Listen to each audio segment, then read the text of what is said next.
ನಮಸ್ಕಾರ, ನನ್ನ ಹೆಸರು ಡಾಕ್ಟರ್ ಕಾರ ರೆಡ್ಡಿ ಶ್ರೀಧರ್ ರೆಡ್ಡಿ.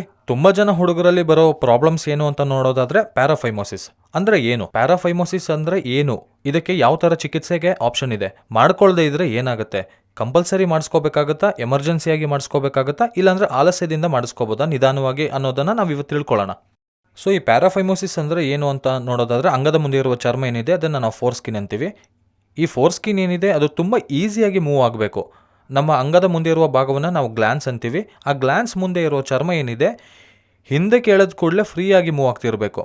ಈ ಫ್ರೀನೆಸ್ ಏನಿದೆ ಇದು ಬರೀ ಮೆತ್ತಗಿದ್ದಾಗ ಮಾತ್ರ ಅಲ್ಲದೆ ಅಂಗ ಗಟ್ಟಿಯಾಗಿದ್ದಾಗ ಕೂಡ ಫ್ರೀಯಾಗಿ ಮೂವ್ ಆಗ್ತಿರ್ಬೇಕು. ತುಂಬ ಜನ ಏನು ಅನ್ಕೋತಾರೆ ಅಂದರೆ ಮೆತ್ತಗಿದ್ದಾಗ ಅಂಗ ಚಿಕ್ಕದಾಗಿದ್ದಾಗ ಮೂವ್ ಆಗುತ್ತೆ, ಅದು ಸರಿ ಹೋಗುತ್ತಲ್ವಾ ಅಂತ ಅನ್ಕೋತಾರೆ. ಬಟ್ ಅಂಗ ಚಿಕ್ಕದಾಗಿದ್ದಾಗ ಮಾತ್ರ ಅಲ್ಲದೆ ಅಂಗ ದೊಡ್ಡದಾದಾಗ ಕೂಡ, ಅಂಗಸ್ತಂಭನ ಆದಾಗ ಕೂಡ ನಮಗೆ ಫ್ರೀಯಾಗಿ ಮೂವ್ ಆಗಬೇಕು.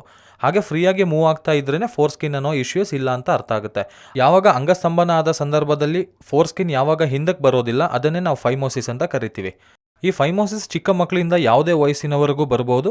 ಚಿಕ್ಕ ಮಕ್ಕಳಿಗೆ ಬಂದರೆ ಅದನ್ನು ಫಿಸಿಯೋಲಾಜಿಕಲ್ ಫೈಮೋಸಿಸ್ ಅಂತ ಹೇಳ್ತೀವಿ. ಯಂಗ್ ಏಜ್ನಲ್ಲಿ ಬಂದರೆ ಪ್ಯಾಥೋಲಾಜಿಕಲ್ ಫೈಮೋಸಿಸ್ ಅಂತೀವಿ. ಡಯಾಬಿಟಿಸ್ ಇರೋರಿಗೆ ಬಂದರೆ ಅದನ್ನು ನಾವು ಬೆಲನಿಟಿಸ್ ಅಂಡ್ ಬೆಲನೋಪಾಸಿಟಿಸ್ ಅಂತ ಕೂಡ ಬೇರೆ ಬೇರೆ ಹೆಸರಲ್ಲಿ ಕರಿತೀವಿ. ಅಂಡ್ ಪ್ಯಾರಾಫೈಮೋಸಿಸ್ ಅಂದರೆ ಇವೆಲ್ಲದಕ್ಕಿಂತ ಡಿಫ್ರೆಂಟ್. ಯಾವ ರೀತಿ ಅಂದರೆ, ಮುಂದೆ ಇರುವ ಚರ್ಮ ಏನಿದೆ ಅದು ಹಿಂದಕ್ಕೆ ಬರದೇ ಇದ್ದರೆ ಅದನ್ನು ಫೈಮೋಸಿಸ್ ಅಂತೀವಿ. ಬಟ್ ಯಾವಾಗ ಚರ್ಮನ ಹಿಂದಕ್ಕೆ ಎಳೆದ ನಂತರ ಮತ್ತೆ ಮುಂದಕ್ಕೆ ಬರದೇ ಇದ್ದರೆ ಅದನ್ನು ಪ್ಯಾರಾಫೈಮೋಸಿಸ್ ಅಂತೀವಿ.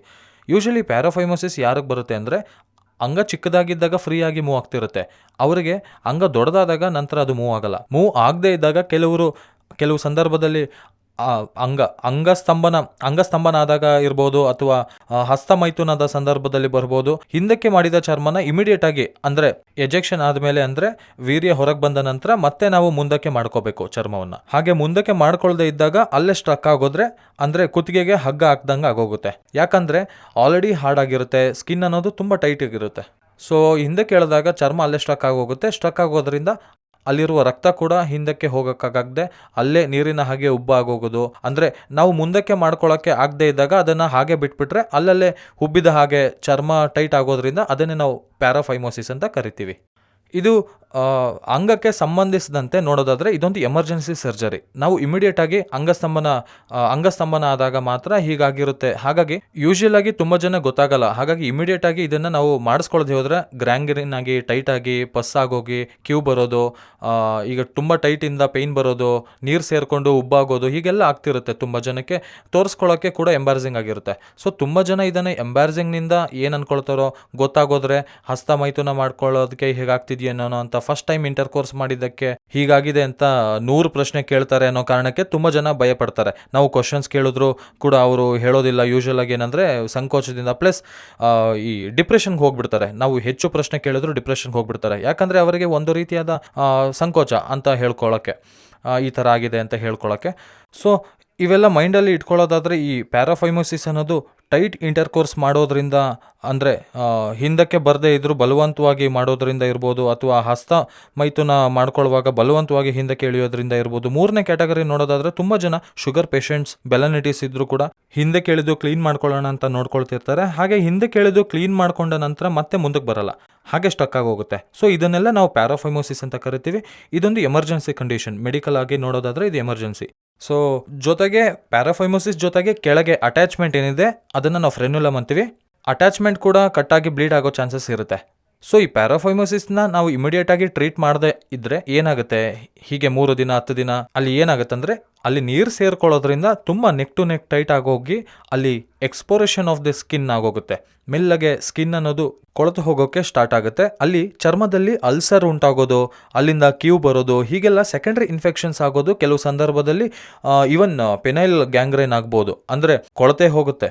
ಸೊ ನಾವು ನಮ್ಮ ಹತ್ರ ಪೇಷಂಟ್ ಬಂದಾಗ ನಾವೇನು ಮಾಡ್ತೀವಿ ಅಂದರೆ, ಈ ಪ್ಯಾರಾಫೈಮೋಸಿಸ್ ನಾವು ಎಕ್ಸಾಮಿನೇಷನ್ ಮಾಡಿ ಐಡೆಂಟಿಫೈ ಮಾಡಿದ ನಂತರ ಇಮಿಡಿಯೇಟಾಗಿ ನಾವು ಅದನ್ನು ರೆಡ್ಯೂಸ್ ಮಾಡಬೇಕಾಗುತ್ತೆ. ಹೇಗೆ ರೆಡ್ಯೂಸ್ ಮಾಡಬೇಕು? ಅಂಡರ್ ಸ್ಪೈನಲ್ ಅನೆಸ್ಥೇಷಿಯನ ಅಥವಾ ಲೋಕಲ್ ಅನೆಸ್ಥೇಷಿಯನ. ತುಂಬ ಜನ ಏನು ಮಾಡ್ತಾರೆ ಅಂದರೆ, ಈ ಸ್ಪೈನಲ್ ಅನೆಸ್ಥೇಷಿಯನ ಮಾಡಿ ರೆಡ್ಯೂಸ್ ಮಾಡಿ ಬಿಟ್ಬಿಡ್ತಾರೆ.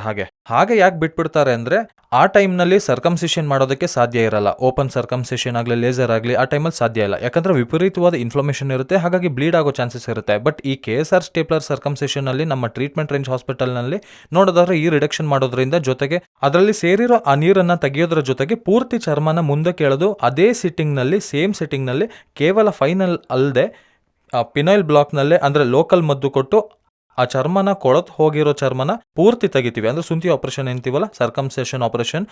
ಸೊ ಆ ಸರ್ಕಮ್ಸೇಷನ್ ಸರ್ಜರಿನ ಆ ಮುಂದೆ ಇರೋ ಪಾರ್ಟ್ನ ಪೂರ್ತಿಯಾಗಿ ತೆಗೆದಾಕ್ತೀವಿ. ನಮ್ಮ KSR ಸ್ಟೇಪ್ಲರ್ ಮೂಲಕ ಮಾಡೋದ್ರಿಂದ ಅದು ಸಾಧ್ಯವಾಗುತ್ತೆ. ಅದು ಓಪನ್ ಆಗಲಿ ಲೇಸರ್ ಆಗಲಿ ಮಾಡೋದ್ರಿಂದ ಸಾಧ್ಯ ಇಲ್ಲ. ಯಾಕಂದರೆ ಆ ಟೈಮಲ್ಲಿ ತುಂಬ ಇನ್ಫ್ಲಮೇಷನ್ ಹೆಚ್ಚಿರುತ್ತೆ, ಬ್ಲೀಡ್ ಆಗೋ ಚಾನ್ಸಸ್ ಇರುತ್ತೆ. ಸೊ ಈ KSR ಮೂಲಕ ನಾವು ಏನಂದರೆ ರಿಡಕ್ಷನ್ ಮಾಡೋದು, ಅದೇ ಟೈಮಲ್ಲಿ ಸುಂತಿ ಮಾಡೋದು ನಡೆಯುತ್ತೆ. ಹಾಗಾಗಿ ಮತ್ತೆ ರಿಪೀಟ್ ಆಗೋ ಅವಶ್ಯಕತೆ ಇರಲ್ಲ. ಅದೇ ಬರೀ ರಿಡಕ್ಷನ್ ಮಾತ್ರ ಮಾಡಿಸ್ಕೊಂಡ್ರೆ ಮತ್ತೆ ಮನೆಗೆ ಹೋದ್ಮೇಲೆ ಜಸ್ಟ್ ಹಿಂದಕ್ಕೆ ಕೇಳಿದ್ರೆ ಸಾಕು, ಅಲ್ಲೇ ಹಿಂದಕ್ಕೆ ಸ್ಟಕ್ ಆಗೋಗುತ್ತೆ. ಮತ್ತೆ ಅದೇ ರೀತಿಯಾಗಿ ಪ್ಯಾರಾಫೈಮೋಸಿಸ್ ಆಗೋ ಚಾನ್ಸಸ್ ಇರುತ್ತೆ. ಇದನ್ನು ನೋಡಿದ್ರೆ ಪ್ಯಾರಾಫೈಮೋಸಿಸ್ ಯಾವ ಥರ ಇರುತ್ತೆ ಅಂದರೆ, ಈ ಮೇಲೆ ಇರೋ ಚರ್ಮ ತುಂಬ ಫ್ರೀಯಾಗಿ ಮೂವ್ ಆಗುತ್ತೆ, ಬಟ್ ಕೆಳಗೆ ಚರ್ಮ ಮಾತ್ರ ಇಲ್ಲಿ ಅಟ್ಯಾಚ್ ಆಗಿರುತ್ತೆ.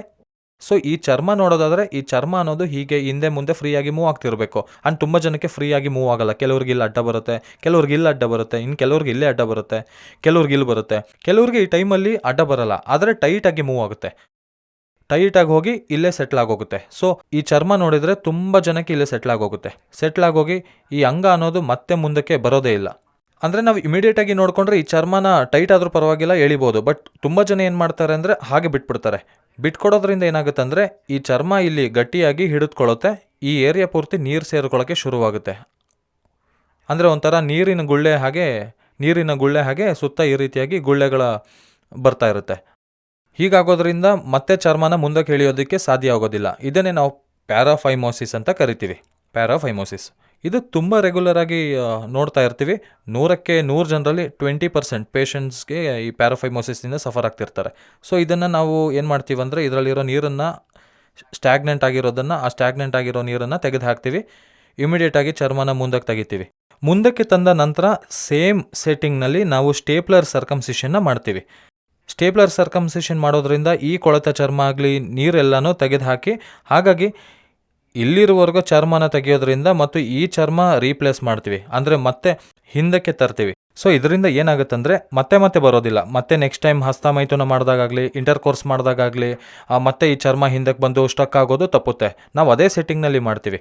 ಈ KSR ಸ್ಟೇಪ್ಲರ್ನಲ್ಲಿರುವ ಅಡ್ವಾಂಟೇಜ್ ಏನಂದರೆ, ಅದರಲ್ಲಿರೋ ಸಿಲಿಕಾನ್ ರಿಂಗ್ ಆಗಿರ್ಬೋದು, ಪಿನ್ಸ್ ಆಗಿರ್ಬೋದು, ಹೈ ಕ್ವಾಲಿಟಿ ಪಿನ್ಸ್ ಇರುತ್ತೆ. ಆ್ಯಂಡ್ ಸಿಲಿಕಾನ್ ರಿಂಗ್ ಮೇಲೆ ಪಿನ್ಸ್ ಇರೋದ್ರಿಂದ ಆಟೋಮೆಟಿಕ್ಕಾಗಿ ಒಂದೇ ಸಲ ಪಿನ್ಸ್ ಉದುರು ಹೋಗುತ್ತೆ.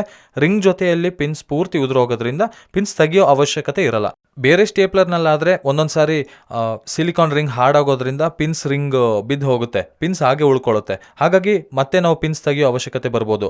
ಸೊ ಈ ಥರ ಪ್ಯಾರಾಫೈಮೋಸಿಸ್ನಿಂದ ಯಾರಾದರೂ ಸಫರ್ ಆಗ್ತಿದ್ರೆ ಖಚಿತವಾಗಿ ಟ್ರೀಟ್ಮೆಂಟ್ ರೇಂಜ್ ಹಾಸ್ಪಿಟಲಲ್ಲಿ ನಾನು ಅವೈಲೇಬಲ್ ಇರ್ತೀನಿ. ನನ್ನ ಸಂಪರ್ಕ ಮಾಡಿದರೆ ಸೇಮ್ ಸಿಟ್ಟಿಂಗ್ನಲ್ಲಿ ರಿಡಕ್ಷನ್ ಮಾಡೋದ್ರ ಜೊತೆಗೆ ನಾವು ಇದನ್ನು ಸ್ಟೇಪ್ಲರ್ ಬಳಸಿ ಸರ್ಜರಿ ಕೂಡ ಮಾಡಿಸ್ಕೋಬೋದು. ಅಂದರೆ ಫೈನಲ್ ಆಗಿ ಹೇಳೋದೇನೆಂದರೆ, ಈ ರೀತಿಯಾಗಿ ಏನಾದರೂ ಚರ್ಮ ಹಾರ್ಡಾಗಿ ಹಿಂದಕ್ಕೆ ಹೋಗ್ತಿದ್ರೆ, ಚರ್ಮ ಟೈಟಾಗಿ ಹಿಂದಕ್ಕೆ ಹೋಗ್ತಿದೆ ಅಂದರೆ ಪ್ಯಾರಾಫೈಮೋಸಿಸ್ ಅಂತೀವಿ. ಅದನ್ನು ನೆಗ್ಲೆಕ್ಟ್ ಮಾಡದೆ ಮುಂಜಾಗ್ರತೆಯಿಂದ, ಮುಂದಾಲೋಚನೆಯಿಂದ ನಾವು ಈ ಸುಂತಿ ಆಪರೇಷನ್ ಏನಿದೆ ನಮ್ಮ KSR ಸ್ಟೇಪ್ಲರ್ ಮೂಲಕ ಮಾಡಿಸ್ಕೊಳ್ಳೋದ್ರಿಂದ ಮುಂದೆ ಫ್ಯೂಚರ್ನಲ್ಲಿ ಮದುವೆ ಆದಮೇಲೆ ಇಂಟರ್ಕೋರ್ಸ್ ಮಾಡಿದಾಗ ಕೂಡ ಈ ಪ್ಯಾರಾಫೈಮೋಸಿಸ್ನಿಂದ ನಾವು ಬಚಾವಾಗ್ಬೋದು. Thank you.